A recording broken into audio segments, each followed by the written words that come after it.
I never thought I would be telling this story. My name is Jake, and like many guys, I thought I had it all figured out. I had a steady job as a web developer, and my wife, Lisa, was the love of my life. We had been married for just over 3 years, and we were in the process of buying a crib for our first child. Exciting, right? But that excitement quickly turned into confusion and heartache. Looking back, there were signs. I was just too wrapped up in my own world to see them. Lisa had started coming home late from her yoga classes, which she swore were just to help with the pregnancy. She had this new group of friends she often talked about, and even though I didn't know them well, I always figured they were just part of her new mom-to-be circle. But there was something off about the way she spoke about them, like she was trying to convince herself or me. One night, as I was scrolling through my phone after dinner, I noticed she had left her Facebook open on the kitchen counter. I thought about checking it, but I hesitated. I knew it was a breach of trust, but the nagging feeling in my gut was too strong. I took a deep breath and peeked anyway. What I saw made my blood run cold. There were private messages between Lisa and someone named Mark. They were flirtatious and full of inside jokes that I didn't understand. My heart raced as I read line after line of what was clearly more than just friendly banter. They were talking about meeting up and how excited they were to be together again. I felt my world tilt on its axis. I wanted to believe it was nothing, just harmless flirting, but deep down I knew it was. The next day I confronted her. We had planned a trip to a baby store to finalize our crib selection. I thought it would be a good distraction. But the whole time I couldn't shake the feeling that something was off. As we stood in the parenting aisle surrounded by pastel bedding, I felt like I was drowning in a sea of lies, and I couldn't hold it in anymore. "Lisa, we need to talk," I said abruptly, my voice a mix of anger and fear. She looked at me, a flash of concern crossing her face, but it was quickly replaced by that familiar dismissive attitude she always wore when she was deflecting. "Can it wait? I'm trying to focus on the crib," she replied, rolling her eyes. "No, it can't wait," I pressed on, trying to steady my voice. "I saw your messages with Mark." The silence that followed felt like an eternity. Her expression shifted to one of annoyance, as if I had just accused her of stealing candy. "Jake, you're being ridiculous." "It's nothing, just some harmless chat with a friend," she said, her tone laced with that bitchy defensiveness I had grown to loathe. "You're overreacting." I felt rage building inside me. Overreacting? "Lisa, you're talking about being excited to meet him again. How is that nothing?" I could feel my heart pounding in anger and disbelief. She just scoffed and waved her hand dismissively. "You're being insecure, Jake. Maybe you should focus on being a better husband instead of snooping around." Her words hit me like a slap in the face. I tried to process everything, her lies, her dismissals.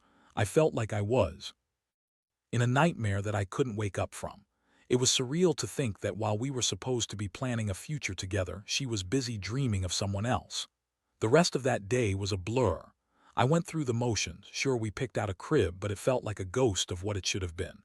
I could barely think past the betrayal. The pain was sharp and all-consuming. I had never felt so alone, even standing next to the woman I thought I knew. I kept picturing her with Mark, the way she looked at him, the intimacy they must have shared while I was blissfully unaware. As the days went on, I found myself spiraling into a dark place of hurt and confusion. I didn't know how to process what Lisa had done or how to confront her again without exploding. So I started thinking about my next steps. I had to consider what I wanted for myself and our unborn child. Days turned into weeks, and everything felt like a surreal experience.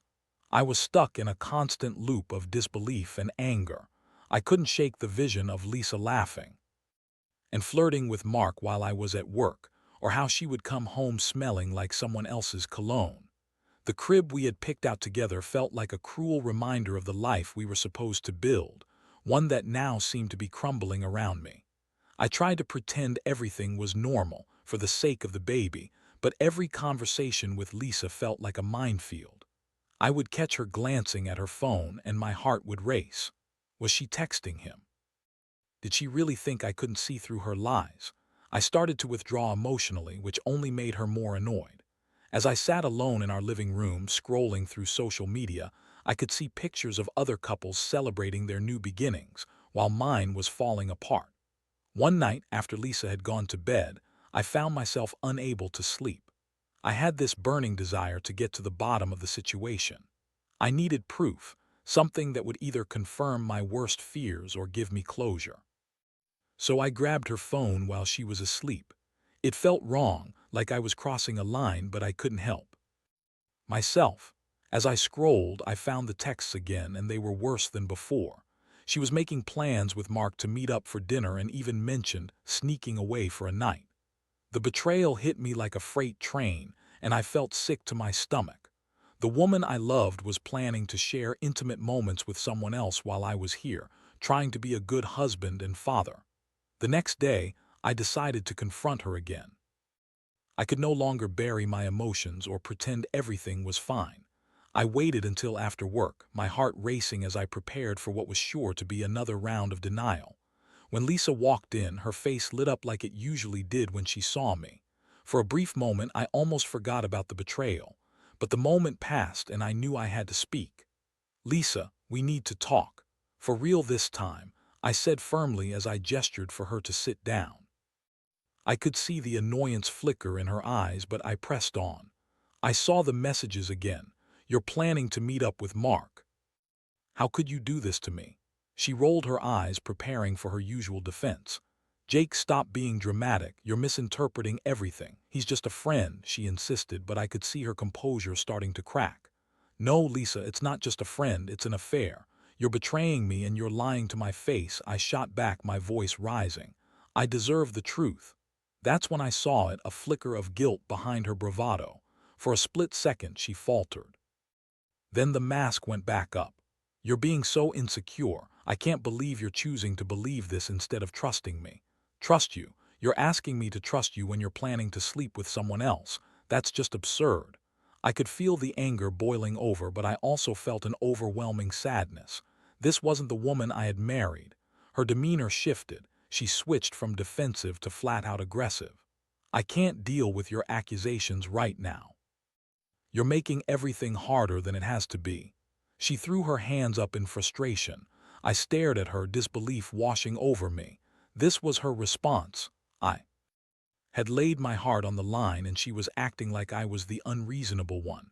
I felt a wave of sorrow wash over me. The woman I loved was standing in front of me, but all I could see was a stranger. "I can't keep doing this, Lisa. This isn't working for me. I need to think about what I want for my future, for our child," I said, my voice steadier than I felt. It was a wake-up call for both of us, a moment of raw honesty despite the discomfort. She opened her mouth to respond, but I could see she was reaching for words that weren't there. I couldn't take it anymore. I needed to step back and reassess everything. I decided that I was done with the denial. The image of a perfect family was shattered, and it was time for me to figure out what my next steps would be, whether that meant fighting for my marriage or letting go. That night I lay awake, staring at the ceiling, thoughts racing. I felt lost. Part of me wanted to fight, to try to fix things for the sake of our future child. But the other part of me was screaming to run away from the lies and deceit that had invaded my life. I found myself thinking about the kind of legacy I wanted to leave for my child. I didn't want them to inherit a household filled with lies. I wanted them to grow up knowing what love really looked like. As I closed my eyes, I knew I had a decision to make, but I wasn't sure if I was ready for it just yet. The days turned into a blur of confusion and anger. I went to work, but my mind was elsewhere, constantly circling back to the betrayal. Lisa and I were living under the same roof, but we were worlds apart. The tension was palpable, and even the simplest conversations felt like walking on eggshells. I think she sensed that I was pulling away, and it only made her more defensive. I decided to confide in my best friend, Tom. He had been a rock for me during tough times, and I knew I needed an outside perspective. Over beers one evening at our favorite pub, I finally opened up about everything. Tom listened intently as I recounted the growing suspicions, the confrontations, and the messages I had found. "Dude, that's messed up," he said, shaking his head. "You deserve better than that. Have you thought about what you really want? I mean, for you and the baby." I sighed heavily. "I want my marriage to work, but I don't think Lisa even cares about fixing things. She's too caught up in whatever fantasy she's living with Mark." Tom leaned forward, lowering his voice. You should think about your options, man. You can't just sit back and let this happen. You deserve to be happy, and so does your kid. His words struck a chord. I found myself thinking about my future, what kind of life I wanted for my child. Did I want to raise them in a home filled with distrust and resentment? Or should I find a way to create a healthier environment, even if that meant letting go of my marriage? I stared into my beer, swirling the foam as if it would give me clarity. The next day, I came home to find Lisa in our living room, scrolling through her phone. The moment she saw me, her expression shifted. From boredom to annoyance. "What now?" she said, her voice dripping with sarcasm. I took a deep breath, trying to remain calm. "I think we need to have another conversation. I can't keep pretending everything is okay." "Seriously, more talking," she scoffed. "You're such a drama queen." I felt a surge of frustration but pushed it down. "This isn't about drama, this is about our future. I can't ignore the elephant in the room any longer." "Jake, I told you already, it's nothing." "You're making this so much harder than it needs to be," she replied, her tone condescending. "Maybe if you focused on being a better husband and less on your insecurities, we wouldn't have these issues." I couldn't believe what I was hearing. Was she really going to deflect once again? "No, this is not on me. You're the one who chose to betray our marriage. I deserve better than this. I deserve honesty." At that moment, everything erupted. She stood up, glaring at me. "You're acting like I've committed a crime. Maybe I wouldn't feel so suffocated if you weren't always hovering." "Hovering? I'm trying to keep our family together. I'm trying to protect our child from your lies." I shouted back, my voice shaking with anger. The tension in the room had reached its breaking point. Lisa's face twisted with rage. "You think you're the victim here. You're the one snooping through my things." I shook my head in disbelief. "I had to. You've given me no choice. I can't trust you anymore." "Maybe I don't want this anymore, Jake." She snapped, her eyes glistening with unshed tears. "Maybe I'm tired of feeling trapped." Her words struck me like a fist to the gut. Was she really ready to throw everything away? I took a deep breath, trying to calm myself, trying to think rationally. "If you want out, let's talk about it. But I'm not going to pretend everything is fine while you're out there sleeping with Mark." She took a step back, her mouth opening and closing like a fish out of water. "How dare you? You don't get to dictate my life. You think just because you're the husband you have all the power. It's about our family, Lisa. You can't just walk away from that." I pleaded, feeling the desperation clawing at me. At that moment, I saw a flicker of panic in her eyes, but it was quickly replaced by defiance. "Maybe I don't want to be part of this family if it means being with someone who doesn't trust me. Maybe I want to find my own way." Her words hit me hard. I realized that no matter how much I wanted to salvage our marriage, if she was already mentally checking out, I couldn't force her to stay. I felt a knot tightening in my stomach as I recognized the painful truth. I had to think about my own happiness and the happiness of my child. "I can't keep doing this, Lisa," I said finally, my voice trembling. "If you want to leave, then go.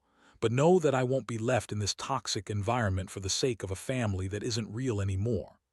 Her face twisted into a mixture of hurt and anger, but I could see the weight of my words sinking in. The fight had drained both of us, and as I turned to leave, I felt a strange mix of relief and despair wash over me.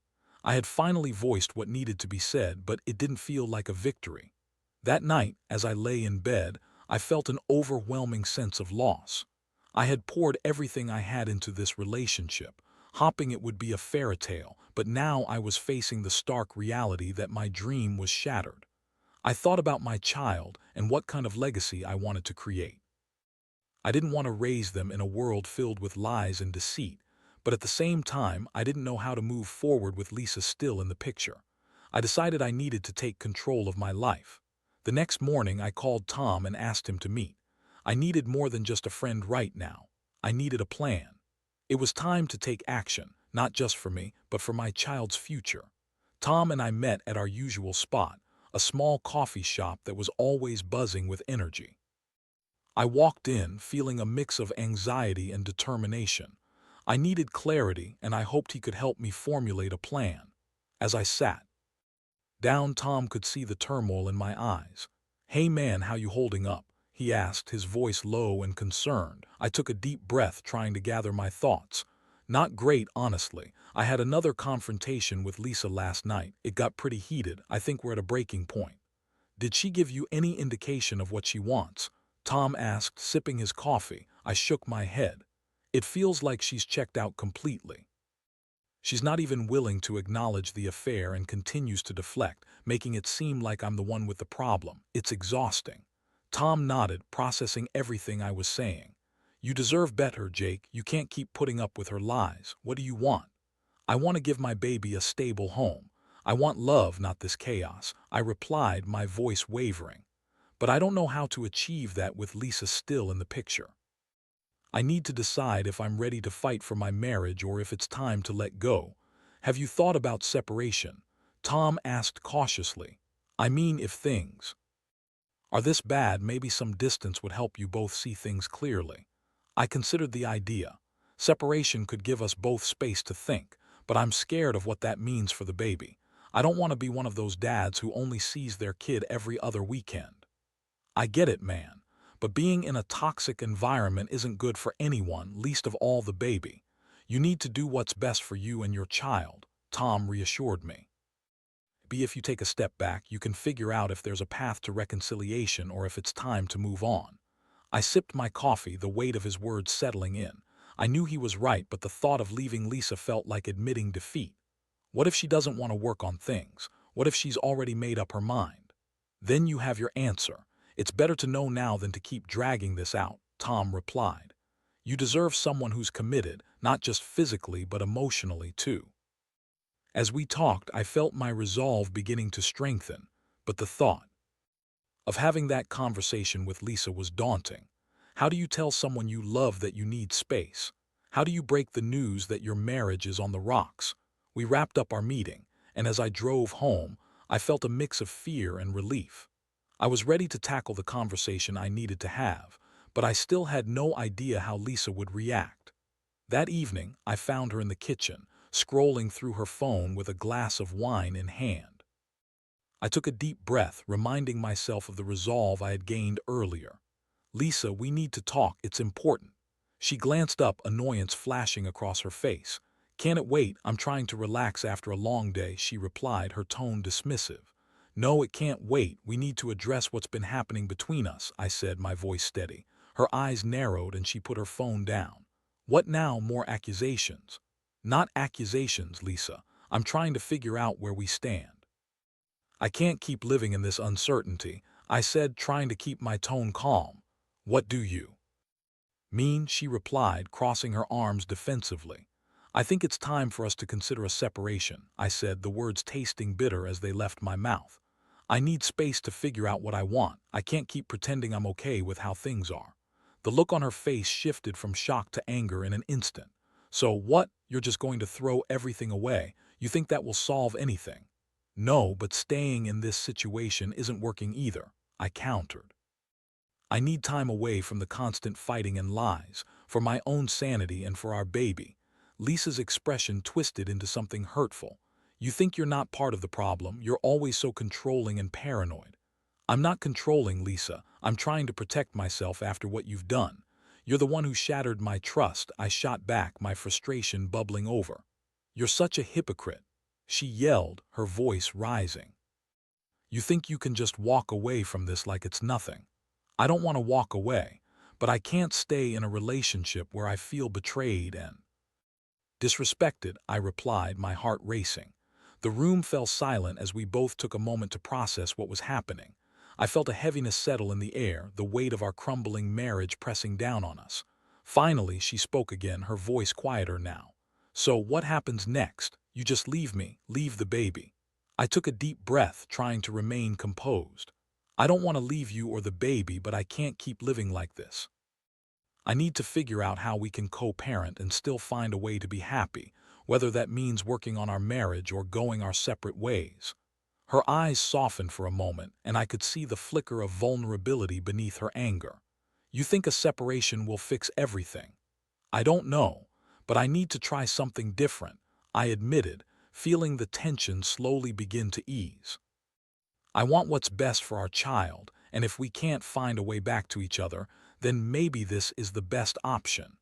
The room felt heavy with unspoken emotions. We both knew the road ahead would be complicated and painful, and it was hard to predict where it would lead. But for the first time in a long while, I felt a glimmer of hope. The separation might be the first step toward healing, both for me and for her. As I left the kitchen that night, I felt a sense of relief wash over me along with the uncertainty of what lay ahead. I knew it wouldn't be easy, but I was determined to forge a path toward a better future for my child, one built on honesty and love rather than lies. The legacy I wanted to create started now. I had taken a step towards regaining control of my life, and that felt like a victory in itself. The next few weeks were a whirlwind of emotions. After that difficult conversation, Lisa and I settled into a tentative truce. The separation wasn't official yet, but it felt like we were both trying to navigate the stormy waters of our relationship, albeit with a newfound understanding. We were still living under the same roof, but the atmosphere had shifted. The tension was still there, but there were moments of clarity as well. I focused on creating a separate space for myself within the house, a small corner of the living room where I could retreat and think. I set up my laptop and started working on projects I had shelved for too long. I found solace in the routine, something to anchor me amidst the chaos. As for Lisa, she began spending more time out of the house. I figured she was either trying to avoid the uncomfortable environment or seeking solace in her friends. I couldn't blame her. I was doing the same thing in my own way.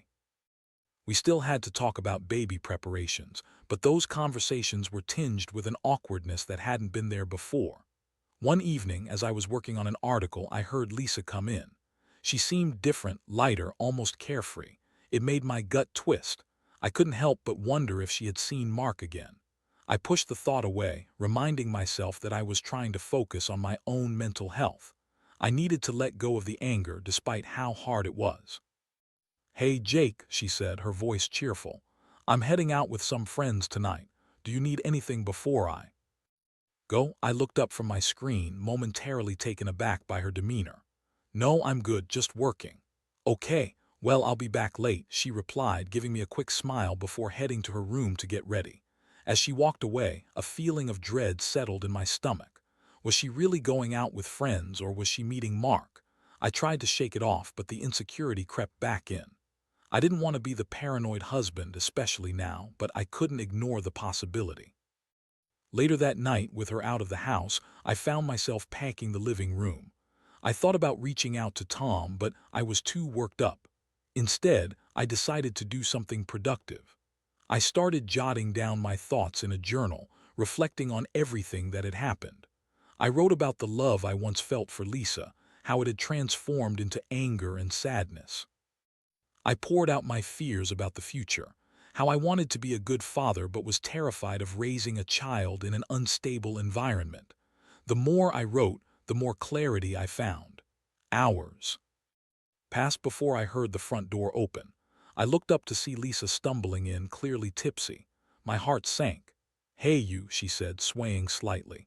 "I had a great time, just a few drinks with the girls." I tried to keep my tone neutral. "Glad you had fun. Did you have a good time?" "Yeah, we went to that new bar downtown. It's amazing." She gushed, but I could see something behind her eyes, something I didn't like. "Did you drive?" I asked, my concern creeping in. She rolled her eyes. "Relax, I took an Uber. I'm not an idiot." "Right," I mumbled, not wanting to get into another argument. As she moved toward the kitchen, I took a deep breath. I wanted to ask her about Mark, but I held back. The last thing I needed was to start a fight when she was clearly in a good mood. I watched her rummage through the fridge, and a wave of sadness hit me. This was supposed to be our life together, but it felt shattered and distant. "Do you want me to make you something?" she asked, pulling out some leftovers. "No, I'm good. I already ate," I replied, feeling the weight of the moment. We continued to dance around each other, exchanging pleasantries but avoiding the heavy discussions we needed to have. I could sense the wall between us growing taller, and with every passing day, it felt like our connection was more fragile than ever. The following week, I decided to meet with a family therapist. I wanted to understand my feelings better and figure out a way to navigate the separation without it devolving into bitterness. I felt like I had to do something proactive. The therapist's office was a warm, inviting space filled with soft colors and comfortable furniture.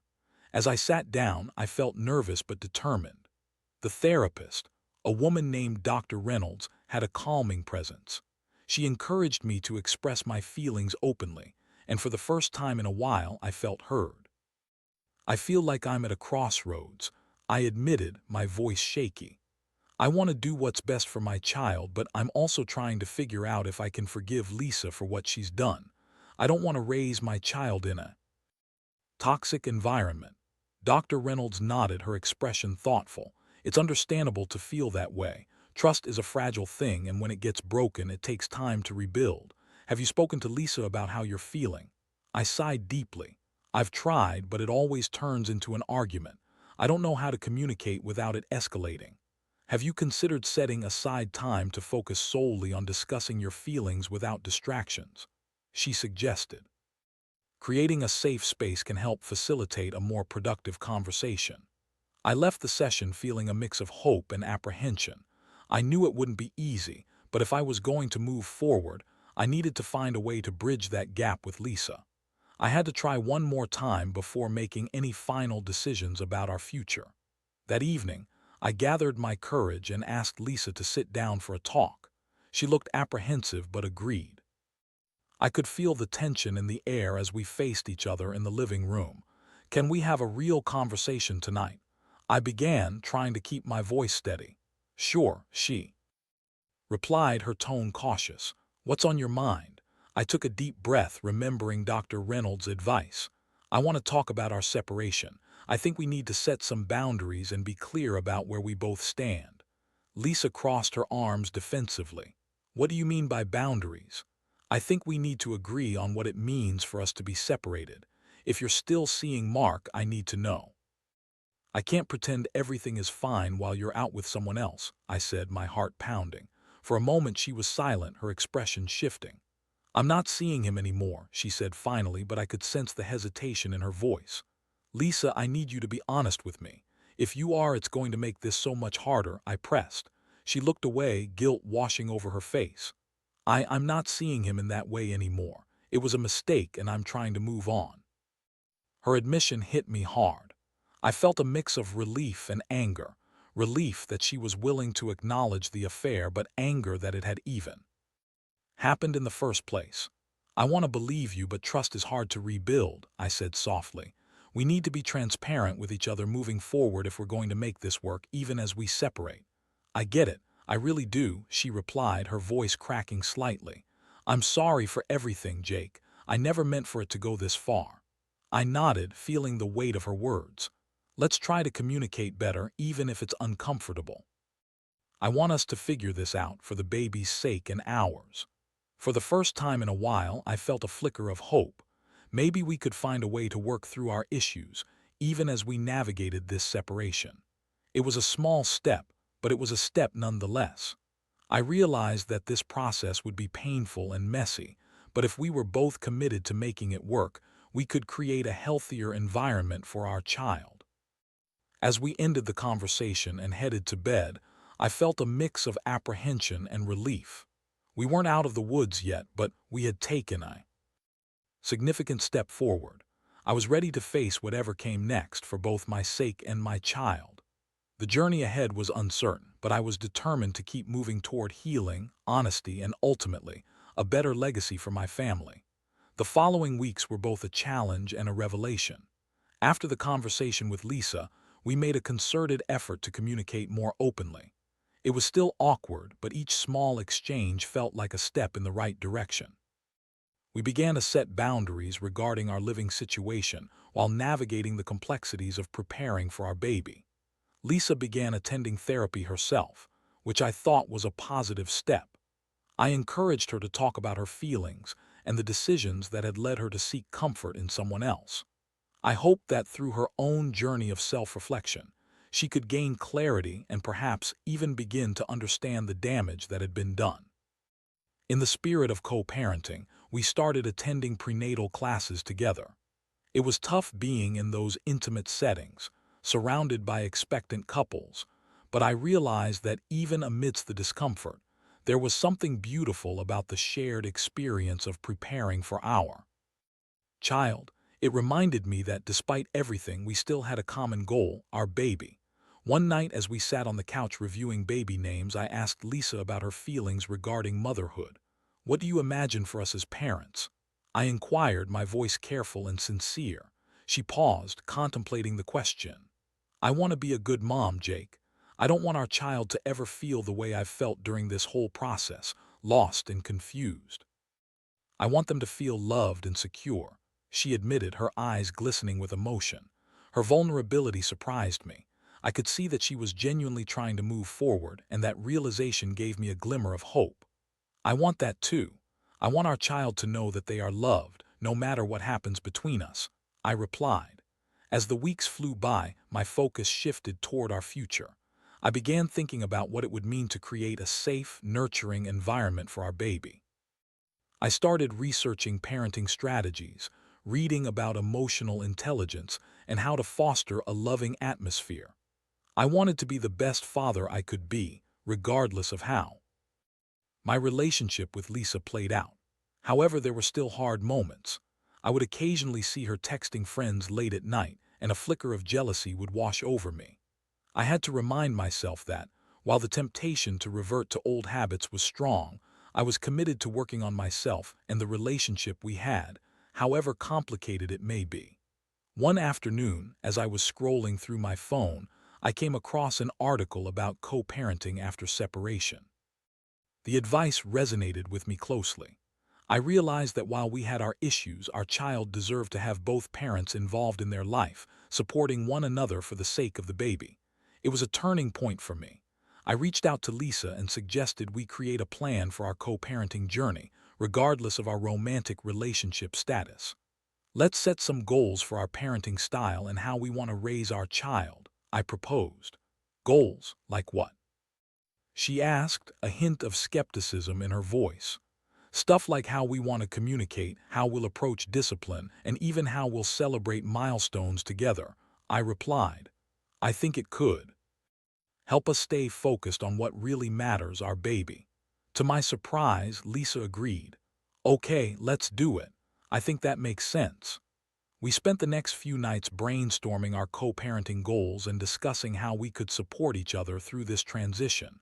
We talked about our visions for our child's upbringing, the values we wanted to instill, and our hopes for their future.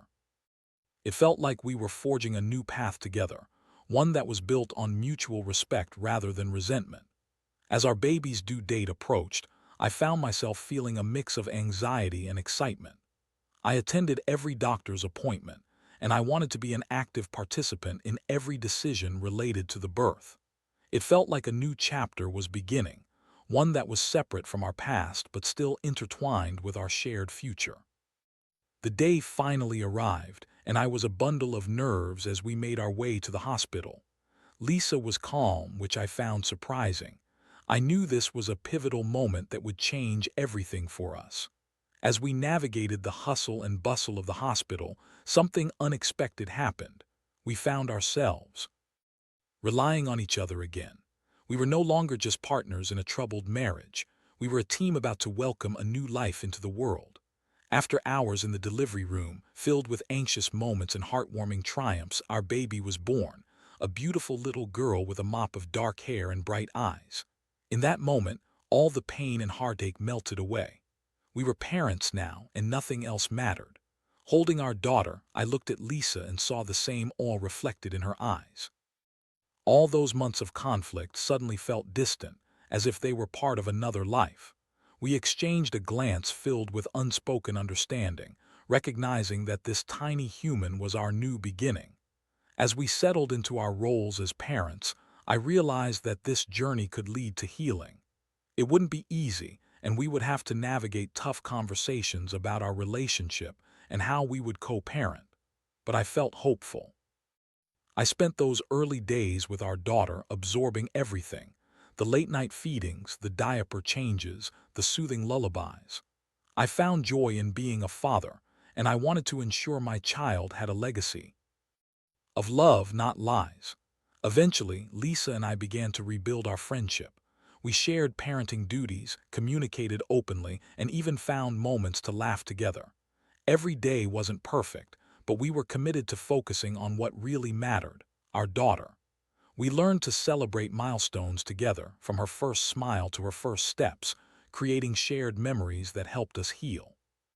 Reflecting on everything, I realized that this experience had taught me invaluable lessons about love, trust, and resilience. I had confronted pain, faced betrayal, and emerged stronger. I was learning to forgive, not just Lisa, but myself for allowing things to reach that point.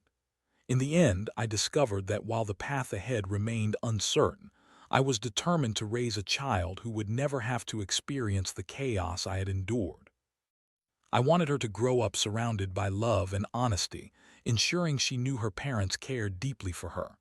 As I rocked my little girl to sleep one night, I felt a weight lift from my shoulders. I was finally ready to embrace the future, whatever it may hold. It may not be the fairy tale I once envisioned, but it was our story, a story rooted in growth, healing, and the unwavering love of a father for his daughter. This was the legacy I was determined to create.